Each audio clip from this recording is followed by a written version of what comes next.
à tous, bien-aimés frères et sœurs, j'espère que vous vous portez bien et nous continuons ce matin notre série sur la thématique de être assis, s'asseoir.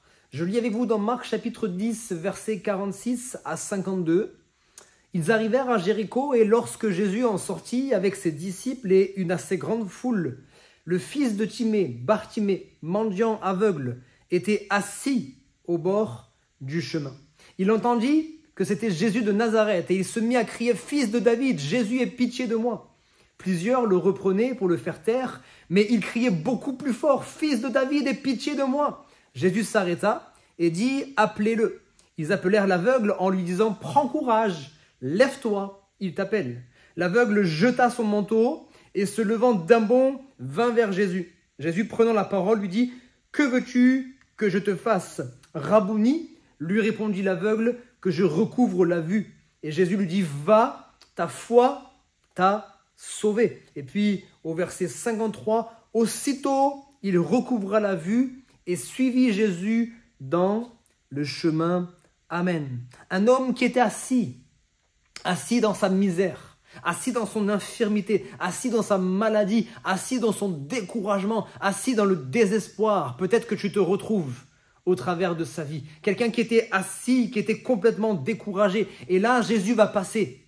Comme ce matin, Jésus passe devant toi. Jésus passe dans ta vie. Jésus passe au travers de cette vidéo. Tu entends le message de l'évangile. Tu entends encore le message, peut-être que tu entends pour l'une des premières fois, ou pour d'autres que tu as entendu encore et encore. Mais c'est une occasion, comme cet homme a connu, une occasion de placer ta foi en Jésus, de sortir du découragement, de sortir du désespoir. Jésus passe, celui qui a porté sur lui les souffrances, porté sur son corps la maladie, afin que par ses meurtrissures, tu puisses être guéri. Jésus passe.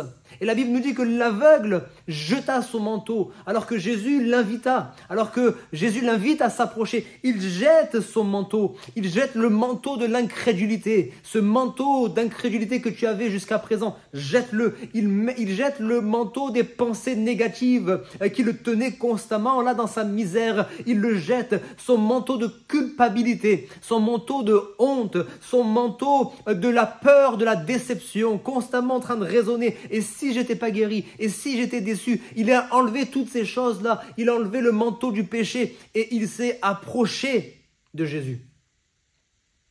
Et Jésus va lui poser cette question, que veux-tu que je te fasse? Ça paraît logique, ça paraît évident, il est aveugle, ça paraît logique. Et Jésus savait très bien ce dont il avait besoin. Jésus sait très bien ce dont tu as besoin. Il le sait déjà, mais il veut que tu le confesses. Il veut que tu ouvres la bouche, il veut que tu sortes du silence, il veut que tu élèves ta voix vers lui pour lui demander officiellement son secours. Peut-être que tu as espéré son secours, peut-être que là intérieurement tu as demandé son secour, mais il faut que tu ouvres la bouche, il faut que tu élèves ta voix vers lui. Finis la honte, finis la peur des préjugés, la peur du qu'en dira-t-on. Cet homme a crié. Il se fichait qu'on le prenne pour un fou. Cet homme a crié. Et ce matin, tu dois crier à Dieu. Je ne parle pas de crier avec des décibels, mais crier avec ton cœur. Tu dois quand même élever la voix. Tu dois ouvrir ta bouche pour lui demander ce que tu as besoin. Que veux-tu qu'il fasse pour toi aujourd'hui? Pas demain. Aujourd'hui, Dieu va intervenir dans ta situation.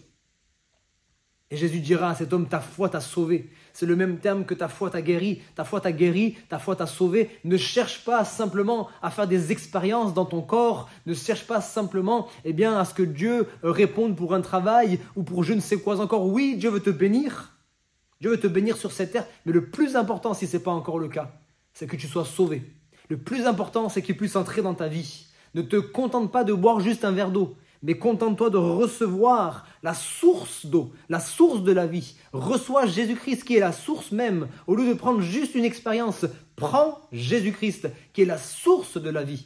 Et fais comme cet homme qui était là et qui était assis aveugle, assis dans sa misère. La Bible dit qu'il se leva et qu'il marcha sur le chemin. Lui qui était assis au bord du chemin, il marcha sur le chemin. Toi qui étais assis, lève-toi maintenant pour recevoir Jésus-Christ et faire une expérience avec lui. Dans le nom de Jésus. Amen.